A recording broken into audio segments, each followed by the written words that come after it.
fitness in a slightly different way than you might think of it currently.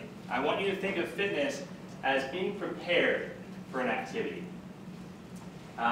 You know, the understanding of, you know, tests for aerobic power, like your VO2 max test, and you know, tests for muscular endurance, and tests for muscular strength, all that sort of physiological base of fitness is very important. But in the real world, your fitness prepares you to do things. And you know, the more specialized you are in one kind of fitness, the more prepared you are for it. So let's say, for example, you run a 10-kilometer run, right? You run the TC 10K. And say you run pretty fast, let's say about 40 minutes. You're pretty well prepared for that. Your fitness, your training has actually led you to a certain place where you're actually really fit in that event, right? You're very well prepared. If you, on the other hand, you ran it, and let's say you got 6 kilometers in, and you pulled your calf, and you ended up doing an hour and a half. You weren't prepared for that activity. Whatever you were doing training-wise did not prepare you adequately for that activity. You were not a good fit for it. And I want to use a little example here of some tools. Because you use a tool that's fit for the job, right?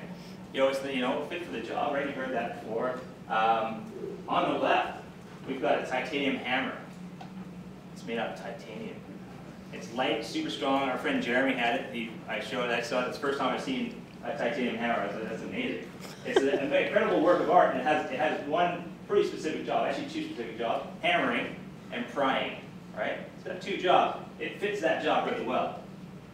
The axe, I searched the world's best axe on Google. That's what came up. So apparently that's the world's best axe. It's really good at chopping things, right? That's what it's fit for.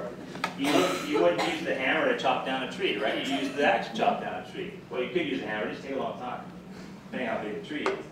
And then you've got a crowbar. A crowbar is just a crowbar, right? It just pries things, and of course you could probably hammer it, but it's rounded, so it would be hard to hit properly, right? So you've got a tool that's fit for the job. But what if you could only take one tool? Which one would you take? I don't know. I would take one of those things. That is a survival axe. So we've got a pry bar. I'm going to try and do the laser. My hands are shaking, so I don't know if this is going to work very well. Oh, look at that control. There you go. So you've got a pry bar on there. You've got an axe. You've got a hammer. You're giving up some of the functionality of it, right? Like, it's not as light as the titanium hammer. Maybe the head isn't quite as big for hitting nails, and the axe isn't quite as sharp, right? But you're giving up these specialized tools or specialized fitness for this more well-rounded fitness. And there's always a compromise there, because if you're training 30 hours a week of running, and you all of a sudden you go into 30 hours a week of running, swimming, biking, weightlifting, gymnastics, you're going to give up a little bit, but you still might end up being pretty useful, right? You're a survival axe. You want to be a survival axe. Okay. So here's the hammer, the crowbar, and the axe. Greg Glassman's theory was the best athlete would be a combination of a sprinter, a gymnast, and a weightlifter. And in my interpretation, that means sprinter like 400 meters, 800 meters distant. But if you can imagine kind of amalgamating all those three people into one, that's someone who's pretty legit. So you can look at the flexibility of the gymnast and the body control. You can look at the specific endurance and also the specific flexibility of these 400-meter runners here, and the strength and agility and coordination of this weightlifter. And if you put them all together, that person would be pretty amazing. So what happens when we do put them together? You get this woman.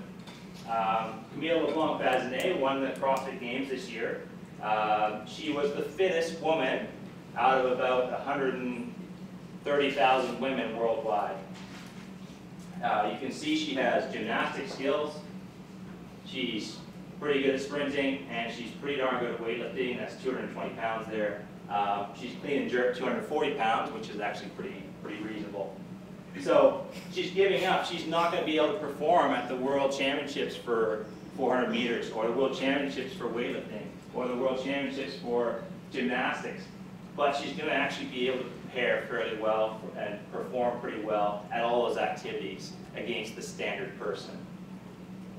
So she is the survival axe.